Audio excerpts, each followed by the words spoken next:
Est-ce que vous servez des idoles?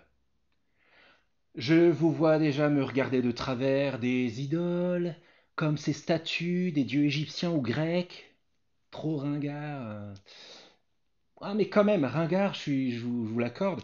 Mais il existe encore aujourd'hui des pratiques et des croyances qui attribuent à tel ou tel statut, à tel ou tel endroit, à tel ou tel geste, un pouvoir quelconque, et qui ressemblent à s'y méprendre aux vieilles idolâtries du passé, aux croyances anciennes. Et pas si loin de chez nous en plus, pas besoin d'aller faire le tour du monde pour voir de telles attitudes.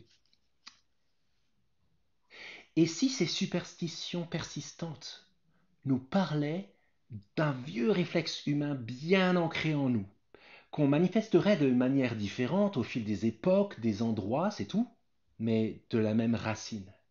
Et si nous étions nous aussi en train de servir des idoles, des choses de notre vie si quotidiennes, si évidentes, qu'on ne se rendrait même plus compte qu'elles nous sont devenues indispensables, qu'on placerait en elles tellement de nos espérances, tellement de nos rêves, tellement de nos attentes de bonheur, de sécurité, de confort, que qu'elles seraient pour nous comme des dieux.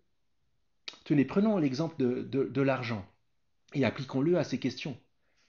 Est-ce qu'il nous arrive parfois d'attendre de l'argent qu'il nous donne l'espérance de nouveaux rêves, qu'il nous donne du bonheur, qu'il nous donne de la sécurité, qu'il nous donne du confort?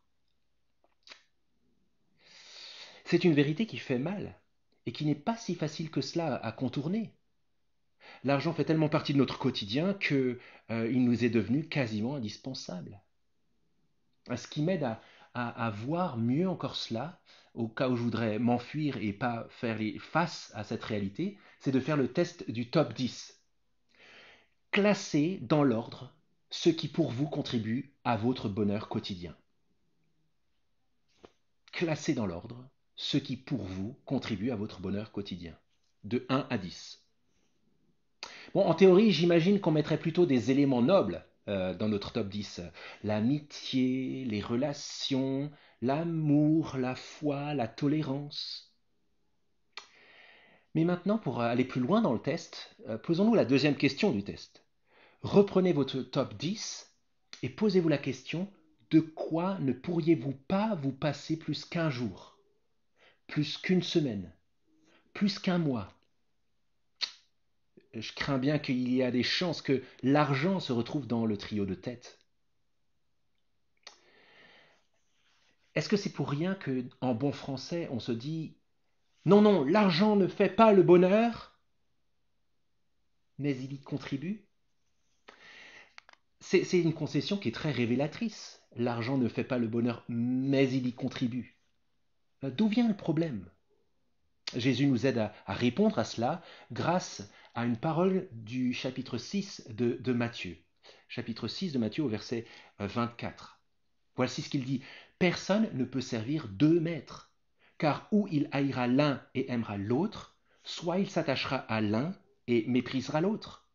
Vous ne pouvez servir Dieu et l'argent. Ce sont deux concurrents qui ne peuvent pas avoir le même trône dans notre vie. Ce qu'il y a, et on le sait très bien, c'est que l'argent est un Dieu tyrannique, un maître qui nous décevra toujours, qui nous laissera toujours dans la frustration, dans l'esclavage du toujours plus ou du je n'ai pas encore assez. L'argent est un Dieu qui est incapable de nous donner la joie et le contentement que seul le Dieu vivant produit dans la vie de quiconque lui remet toute sa vie. Est-ce que ça vaut pas le coup d'essayer?